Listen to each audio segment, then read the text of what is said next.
Up from Slavery, Chapter 6, Black Race and Red Race.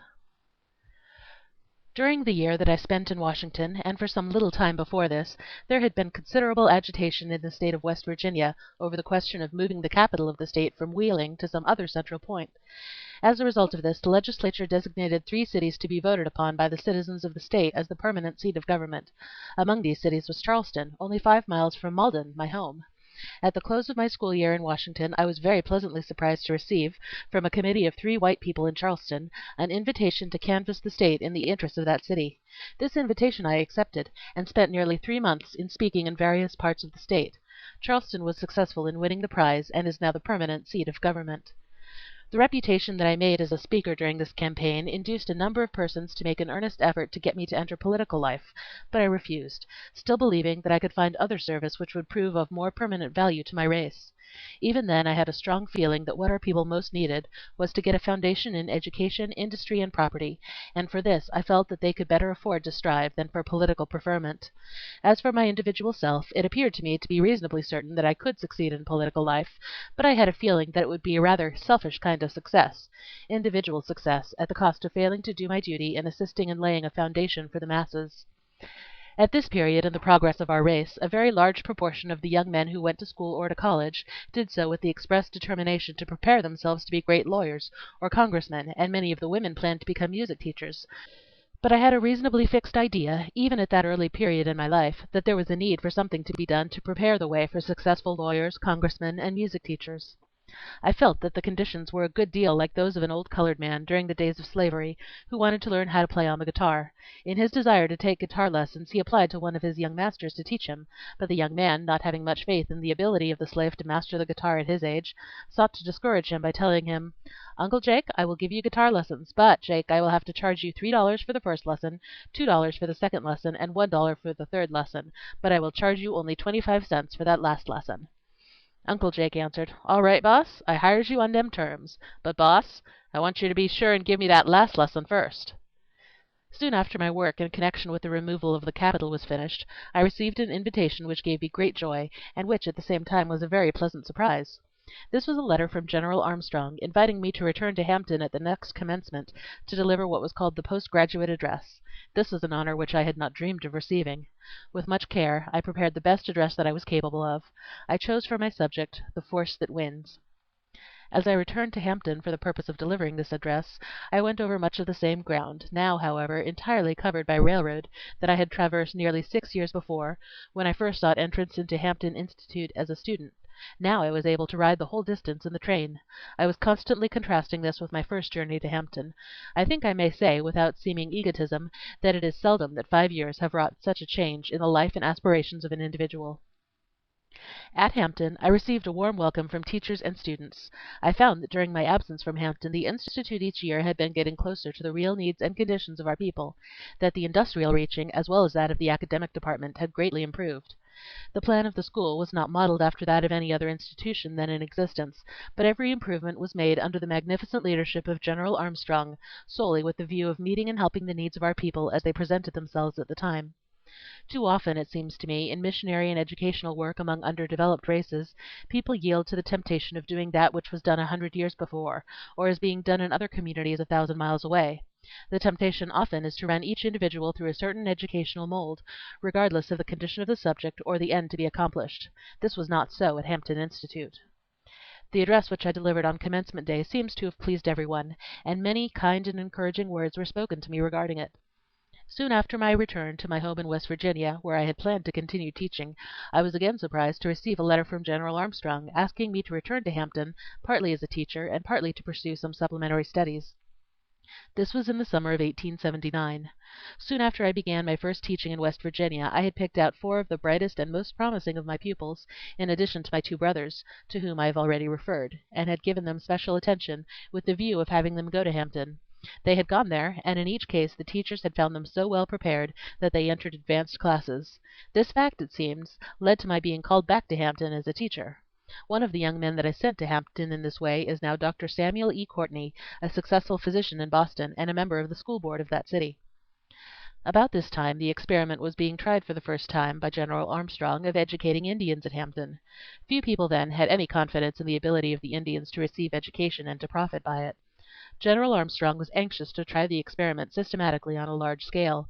He secured from the reservations in the Western States over 100 wild and for the most part perfectly ignorant Indians, the greater proportion of whom were young men.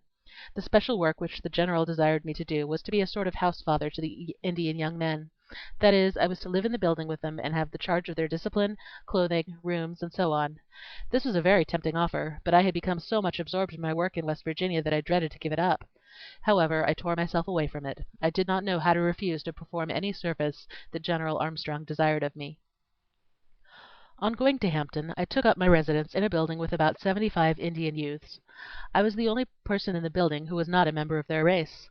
At first I had a good deal of doubt about my ability to succeed. I knew that the average Indian felt himself above the white man, and of course he felt himself far above the Negro, largely on account of the fact that the Negro having submitted to slavery, a thing which the Indian would never do.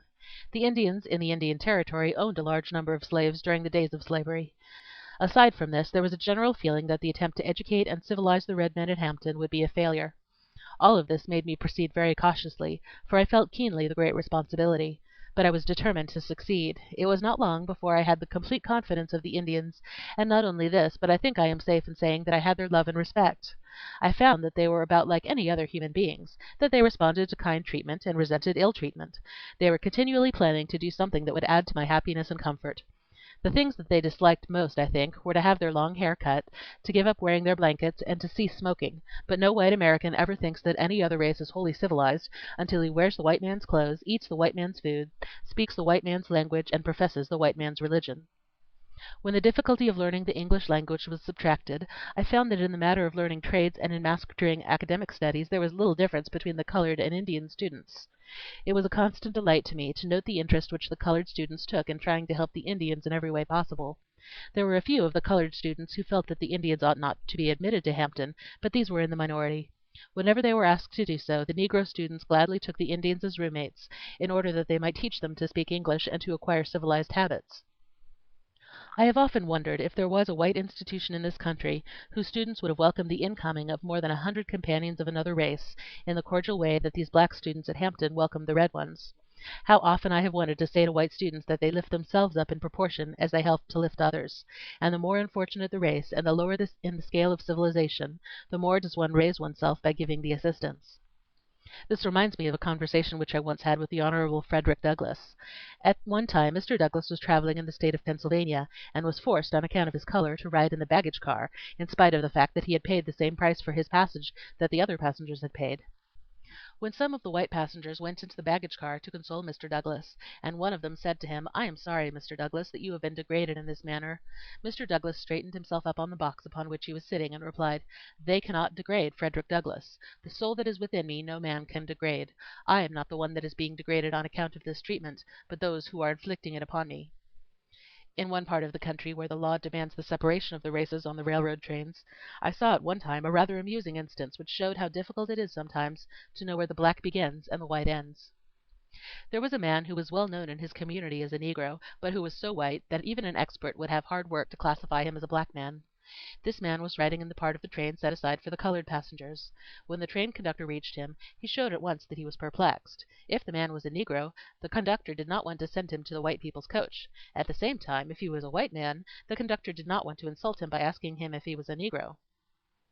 The official looked him over carefully, examining his hair, eyes, nose, and hands, but still seemed puzzled. Finally, to solve the difficulty, he stooped over and peeped at the man's feet. When I saw the conductor examining the feet of the man in question, I said to myself, "That will settle it." And so it did, for the trainman promptly decided that the passenger was a Negro, and let him remain where he was. I congratulated myself that my race was fortunate in not losing one of its members. My experience has been that the time to test a true gentleman is to observe him when he is in contact with individuals of a race that is less fortunate than his own. This is illustrated in no better way than by observing the conduct of the old school type of Southern gentleman when he is in contact with his former slaves or their descendants. An example of what I mean is shown in a story told of George Washington, who, meeting a colored man in the road once, who politely lifted his hat, lifted his own in return. Some of his white friends who saw the incident criticized Washington for his action. In reply to their criticism, George Washington said, "Do you suppose that I am going to permit a poor, ignorant colored man to be more polite than I am?" While I was in charge of the Indian boys at Hampton, I had one or two experiences which illustrate the curious workings of caste in America. One of the Indian boys was taken ill, and it became my duty to take him to Washington, deliver him over to the Secretary of the Interior, and get a receipt for him, in order that he might be returned to his western reservation. At that time I was rather ignorant of the ways of the world. During my journey to Washington on a steamboat, when the bell rang for dinner, I was careful to wait and not enter the dining room until after the greater part of the passengers had finished their meal. Then with my charge I went to the dining saloon. The man in charge politely informed me that the Indian could be served, but that I could not.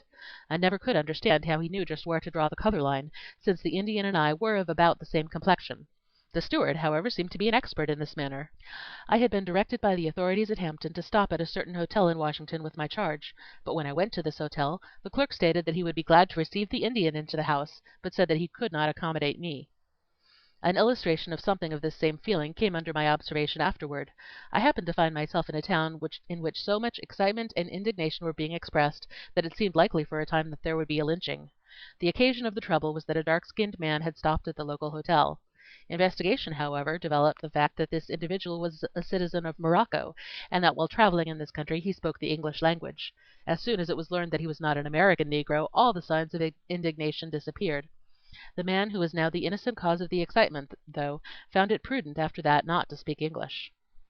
At the end of my first year with the Indians there came another opening for me at Hampton, which, as I look back over my life now, seems to have come providentially to help me prepare for my work at Tuskegee later. General Armstrong had found out that there was quite a number of young colored men and women who were intensely in earnest in wishing to get an education, but who were prevented from entering Hampton Institute because they were too poor to be able to pay any portion of the cost of their board, or even to supply themselves with books. He conceived the idea of starting a night school in connection with the Institute, into which a limited number of the most promising of these young men and women would be received, on condition that they were to work for 10 hours during the day and attend school for 2 hours at night. They were to be paid something above the cost of their board for their work. The greater part of their earnings was to be reserved in the school's treasury as a fund to be drawn on to pay their board when they had become students in the day school, after they had spent 1 or 2 years in the night school. In this way they would obtain a start in their books and a knowledge of some trade or industry, in addition to the other far-reaching benefits of the institution. General Armstrong asked me to take charge of the night school, and I did so. At the beginning of this school there were about 12 strong, earnest men and women who entered the class. During the day the greater part of the young men worked in the school sawmill, and the young women worked in the laundry. The work was not easy in either place, but in all my teaching I never taught pupils who gave me so much genuine satisfaction as these did. They were good students, and mastered their work thoroughly. They were so much in earnest that only the ringing of the retiring bell would make them stop studying, and often they would urge me to continue the lessons after the usual hour for going to bed had come. These students showed so much earnestness, both in their hard work during the day as well as in their application to their studies at night, that I gave them the name of the Plucky Class, a name which soon grew popular and spread throughout the institution.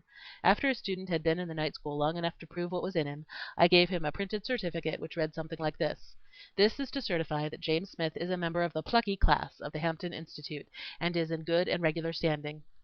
The students prized these certificates highly, and they added greatly to the popularity of the night school. Within a few weeks this department had grown to such an extent that there were about 25 students in attendance. I have followed the course of many of these 25 men and women ever since then, and they are now holding important and useful positions in nearly every part of the South. The night school at Hampton, which started with only 12 students, now numbers between 300 and 400, and is one of the permanent and most important features of the institution. End of chapter 6. Recording by Laurel Anderson, Sanford, Florida.